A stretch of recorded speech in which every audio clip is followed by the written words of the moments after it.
We will overcome में एक बार फिर से स्वागत है। और आज हम पार्ट्स ऑफ स्पीच का एक टॉपिक लेके आए हैं जो नाउन है। जो शब्द वर्ब का कर्ता होता है या वर्ब का कर्म होता है वे सभी नाउन होते हैं। जैसे मोहन गोज, मोहन जाता है। इस गोज वाली जो वर्ब है इसका जो कर्ता है वो मोहन है। और इसी प्रकार से हम एक सेंटेंस और लेते हैं, आई बॉट ए पेन। अब एक हमने वर्ब आई बॉट और उस वर्ब का जो कर्म है पेन है, कलम है, तो वो उसका कर्म हुआ। इस प्रकार हमने देखा कि वर्ब का कर्ता भी नाउन होता है और वर्ब का कर्म भी नाउन होता है। अब हम परिभाषा की तरफ चलते हैं। Definition of the noun, noun is the name of a person, place, thing, feeling और एन आइडिया। अब पर्सन में हमने मोहन ले लिया, गुलशन ले लिया, परी ले लिया। प्लेस में बुलंदशहर है, दिल्ली है। और थिंग्स में टेबल है, बैग है। और फीलिंग और आइडिया में ऑनेस्टी है, हैप्पीनेस है, पॉवर्टी है, चाइल्डहुड है। अवस्था भी होती है ऐसे, जैसे डेथ है, death is not end of life. और ऐसे कुछ कार्य हैं, जैसे जर्नी है, जर्नी कार्य है, तो journey is not easy, not an easy भी कह सकते हैं। तो हम देखते हैं कि वर्ब में अगर हम कौन लगा करके, क्या लगा करके, किसने लगा करके, किसको लगा करके अगर हम प्रश्न करते हैं तो उसके उत्तर में हमें नाउन प्राप्त होता है। जैसे वह विद्यालय जाता है और मैंने प्रश्न किया कौन विद्यालय जाता है, तो उत्तर में आया वह, तो वह हो गया हमारा। इस तरीके से नाम सहित होगा। जैसे मोहन है, मोहन विद्यालय जाता है, मैंने प्रश्न किया कौन विद्यालय जाता है, तो मोहन, तो मोहन क्या हो गया यहाँ पर, नाउन हो गया। और अब क्योंकि noun is the name of a person, place और थिंग, पर्सन, प्लेस और थिंग किसी का भी नाम हो सकता है। अब बात आती है काइंड्स ऑफ नाउन की, कि नाउन तो 5 प्रकार के होते हैं, हम जानते हैं। Proper noun, common noun, collective noun, material noun और एब्स्ट्रैक्ट नाउन। तो सबसे पहले हम बात करते हैं इसमें प्रॉपर नाउन की। प्रॉपर नाउन क्या है?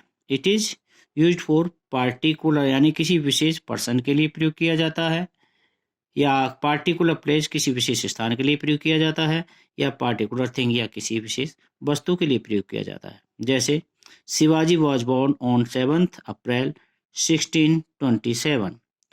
तो यहाँ पर जो शिवाजी है एक विशेष शब्द है और ये हमारा प्रॉपर नाउन है। और इसके बाद में दूसरा एग्जाम्पल आता है, Delhi is the capital of India. ये एक पार्टिकुलर प्लेस है। और इस प्रकार से और भी बातें हैं प्रॉपर नाउन के बारे में, कि ये सदैव सिंगुलर होता है। ये इसकी क्वालिटी क्या है, ये सदैव सिंगुलर होता है।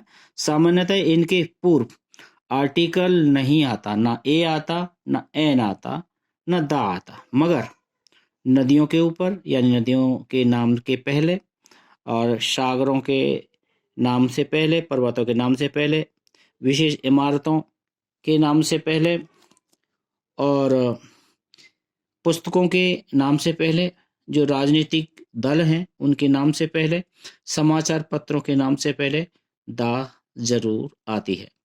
जैसे हम देखते हैं, the Ganga is a Holi river. ऐसे ही द हिंदुस्तान टाइम्स है, ये हमारा पत्र, ये जो है समाचार पत्र है। मगर एक बात का ध्यान हमें रखना है कि किसी भी प्रॉपर नाउन का प्रयोग जब हम कॉमन नाउन के रूप में करते हैं तो उससे पहले दा लगाते हैं। आइए देखते हैं इसमें, Kalidas is the Shakespeare of India. अब कालिदास हम जानते हैं ये प्रॉपर नाउन है, शेक्सपियर भी प्रॉपर नाउन है, लेकिन कालिदास को ही हमने शेक्सपियर बता दिया इंडिया का, कि कालिदास है द शेक्सपियर ऑफ इंडिया। वो भारत का शेक्सपियर है, शेक्सपियर जहाँ का शेक्सपियर है वहाँ का ही है, लेकिन कालिदास इंडिया के शेक्सपियर है। तो यहाँ पर शेक्सपियर शब्द जो कि प्रॉपर नाउन है, तो उसको हमने कॉमन नाउन बना दिया यहाँ पर दा लगा करके, तो ये बन गया Kalidas is the Shakespeare of India. इसमें प्रॉपर नाउन शेक्सपियर का प्रयोग जो है यहाँ पर किस रूप में हुआ है, कॉमन नाउन के रूप में हुआ है। अतः यहाँ पर हमने कॉमन नाउन के रूप में प्रयोग करते हुए इस पे दी का, यानी कि दा का प्रयोग किया है। तो इस में बस इतना ही। अगर आप चैनल को सब्सक्राइब ना कर पाए हों तो आप सब्सक्राइब कर दें। और दूसरा जो कार्य है नाउन के ही बारे में, वो अगले वाले पॉइंट पर होगा। इसमें बस इतना ही।